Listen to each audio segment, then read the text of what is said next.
lagi.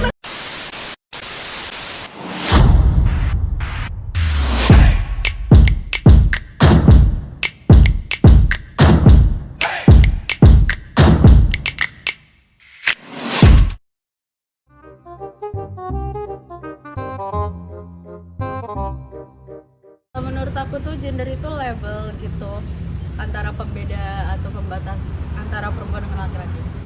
Kalau menurut aku sih gender itu tuh kayak pembeda antara laki-laki dan perempuan. Pembedanya itu tuh bisa dilihat dari sikap, tingkah laku, dan peran yang dilakukan. Menurutku, gender itu tuh identitas seorang dan cara seseorang mengekspresikan diri mereka, dan spektrumnya tuh dari maskulin hingga feminin, jadi nggak cuma biner. Sedangkan bedanya gender dengan seks itu, seks lebih ke organ reproduksi manusia, sedangkan gender itu asumsi dan harapan dan gambaran tentang peran-peran seseorang, perilaku seseorang, dan peran seseorang dalam masyarakat. Kalau menurutku tuh gender tuh kayak pembeda atau pembatasan aja sih. Perbedaan yang terlihat antara laki-laki dan perempuan, jadi kayak sifat dan tingkah lakunya. Menurut aku sendiri gender itu merupakan pilihan pribadi setiap manusia karena menurut aku gender itu datang dari pilihan mereka.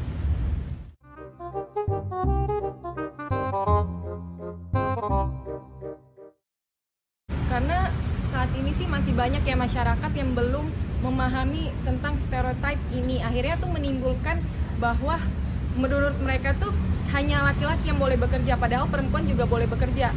Hal tersebut itulah yang membuat mindset mereka tuh menimbulkan seperti itu.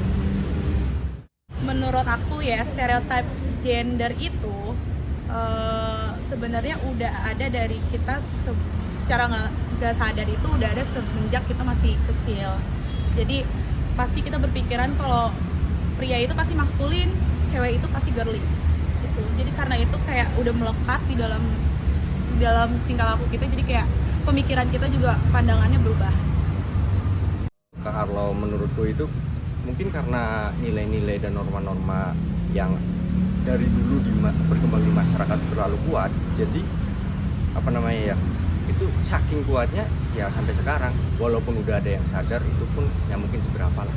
Karena kalau menurut aku masyarakat sekarang tuh masih mikirnya kayak judge by cover, kayak mereka menilai kayak perempuan itu adalah makhluk yang lemah, makhluk yang nggak bisa bekerja di luar, atau kayak mereka nggak bisa capek gitu loh. Jadi kalau menurut aku stereotipnya masih gitu, dan kayak ya laki-laki bersifat maskulin, laki-laki yang bekerja, laki-laki yang harus menafkahi segala macam. Jadi menurut aku stereotipnya itu masih sangat-sangat kuat gitu. Karena dunia itu backbone-nya adalah sistem patriarki yang udah ada dari berabad-abad, dan susah untuk nge-reverse pemikiran itu, pembelajaran yang udah kita dapetin dari kecil, dari zaman-zaman dahulu hingga sekarang. Karena masyarakat ini selalu mengartikan dari pengertian label dari gender ini sendiri, dimana kayak misalnya laki-laki kan maskulin, jadi laki-laki harus bekerja, sedangkan perempuan feminim harus di rumah.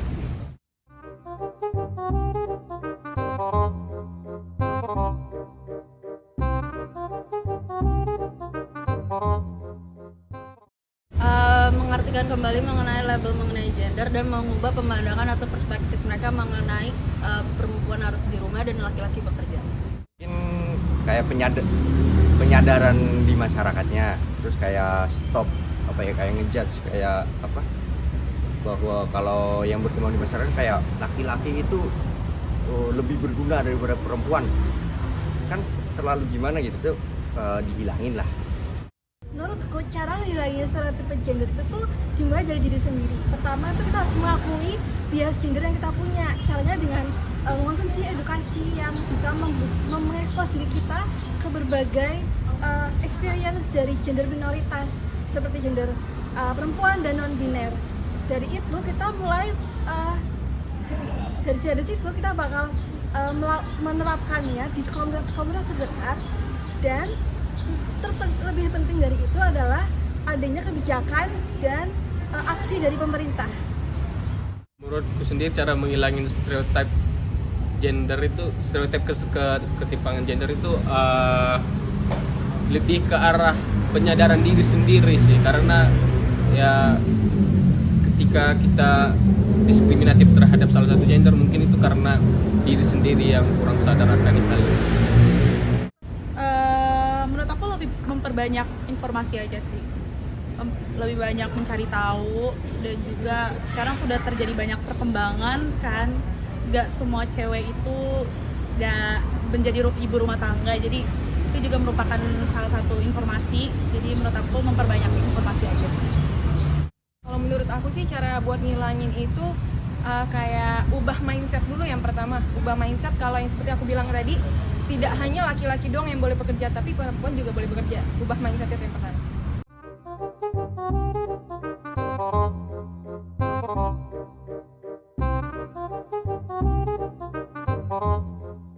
Untuk pribadi aku sendiri, aku lebih ke arah kayak lebih care, lebih tahu apa gimana dampak buruknya ketika kita judge book by cover, judge perempuan itu sebagai judge salah satu gender itu kayak lemah gitu loh, kayak nggak bisa bekerja. Mungkin juga kayak lebih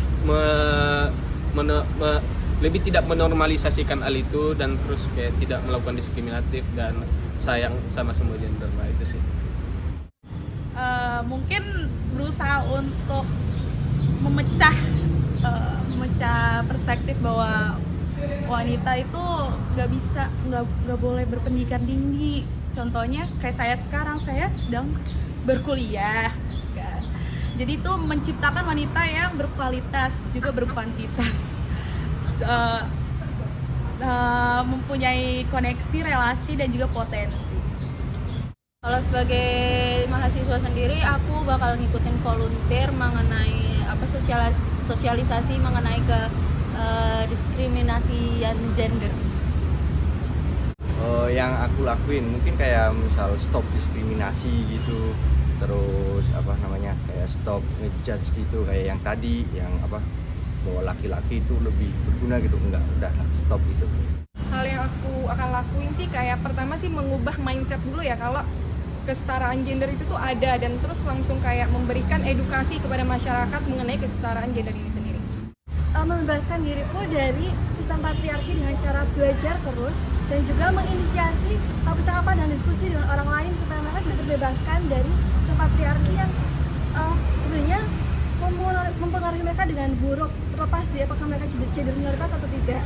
Dan juga yang bisa aku lakukan adalah menaikkan suara-suara kaum termarginalkan, misalnya seperti bisnis perempuan atau tulis perempuan dan lain-lain. Dinaikkan lagi suara mereka, dan juga berorganisasi dan mengadvokasi hak perempuan dan gender minoritas.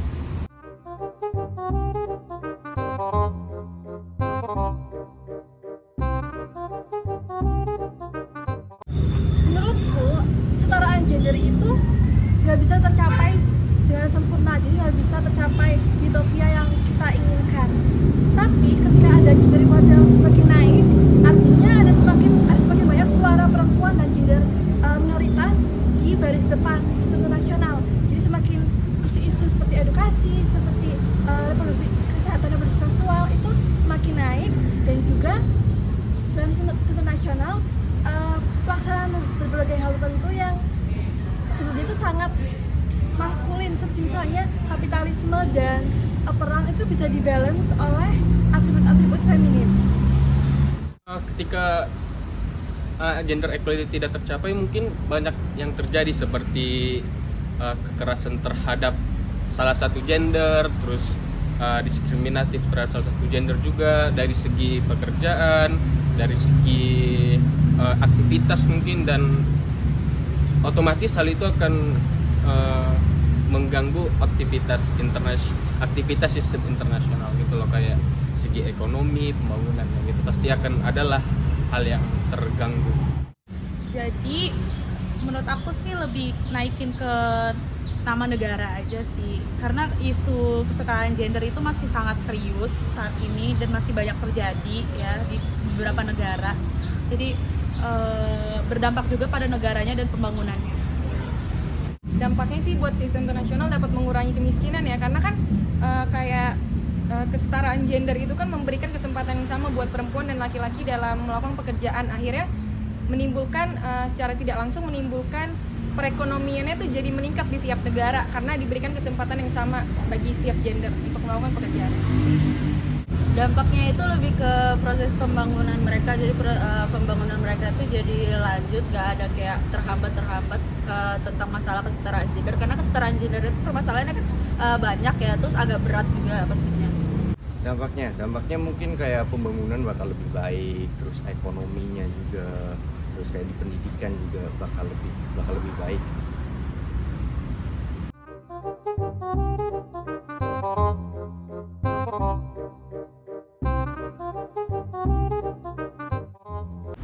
Karena mungkin partisipan dalam pembangunan kan bukan cuma satu gender ya, itu melibatkan semua gender. Mungkin jadi kesetaraan itu jadi salah satu tolak ukurnya. Karena dalam dunia ini kita tidak bekerja sebagai pribadi sendiri, sebagai manusia yang hanya mewakilkan satu gender seperti laki-laki. Kita juga harus menginkludkan perempuan ke dalam tatanan itu.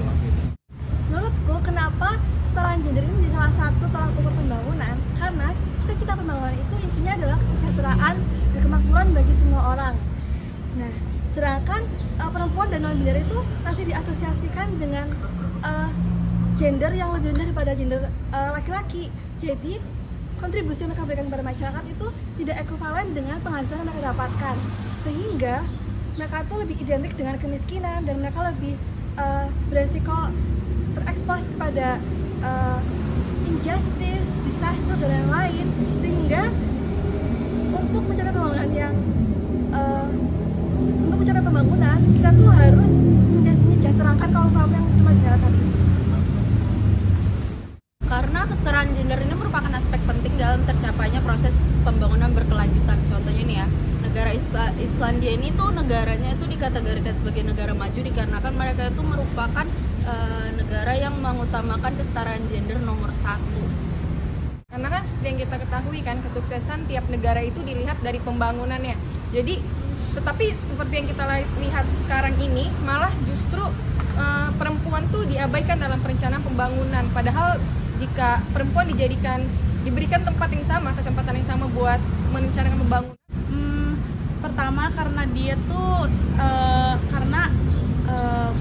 bukan hanya pria aja, tapi wanita itu merupakan salah satu pilar ya dalam pembangunan sendiri. Contohnya dalam ekonomi, menambah dengan mereka berupah, mempunyai upah, itu menambahkan outcome negara seperti itu. Sekian dari kelompok kami, terima kasih. Yeay.